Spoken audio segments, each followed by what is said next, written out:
The War of 1812. It's perhaps the most interesting conflict between the USA and a foreign power that no one ever talks about.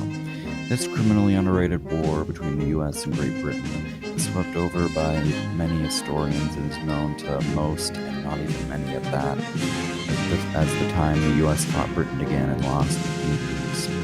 But what if one thing happened differently in this epic conflict? Well, then history as we know it would have been changed drastically. So let's change some things around. But first, some background into this. The War of 1812 was started when British ships began apprehending American sailors in the Atlantic Sea. One thing led to another, and boom, the US and Britain found themselves at war again. And the US was also at war with a bunch of Native American tribes within its own borders. But that's kind of a video for a whole nother day. But I digress. In our timeline, the US tried invading Britain through Canada, which failed miserably, and then after that, the British burned down the US capital of Washington, D.C. Now, after D.C. was sacked, the US managed to beat Britain badly at the Battle of New Orleans, which occurred about a day after both sides had already drawn for peace. But let's get back to the thing we were going to alter, change up to give the US the W in this conflict.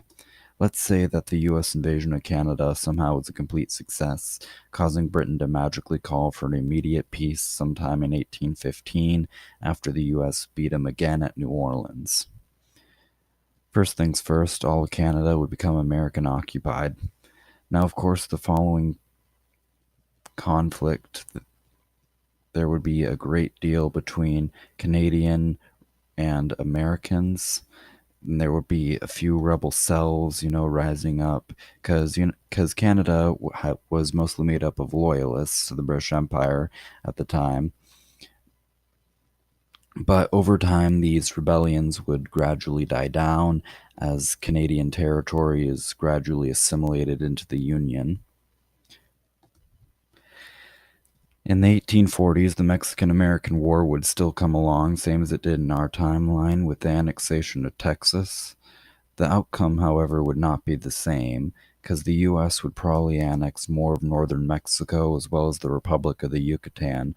This would be due to pressure from the South, as tension between free and slave states would be heightened as more states are carved out of Canadian lands. This would also lead to more tensions with Mexico, as they would be humiliated even worse than they were in our timeline, losing over 2/3 of their land. But getting back to the Americas, the tension between free and slave states would eventually grow to be too much for the nation to handle, culminating in the Civil War. And it would happen as similarly than it did in our timeline, North versus South, only now there would be more states and territories to fight over. The outcome would still be the same, with the South losing and being occupied by the North, as Republicans go on to hold domination over U.S. politics until about the 1910s. In this timeline, the U.S. wouldn't purchase Alaska from Russia, because the whole reason Russia sold Alaska to the U.S. was because they were afraid Britain was going to take it. But now, without Britain being anywhere near Alaska, there wouldn't be any reason for Russia to sell it. Now, I'm going to say that American history would be mostly the same up until the 1910s. Might see some tension with Quebec, we might not. But the Spanish-American War, the expansion into the Pacific, the Panama Canal, that would all pretty much be the same in my timeline. And then 1914 comes around, and you know what that means. World War I. Assassination of Archduke Franz Ferdinand.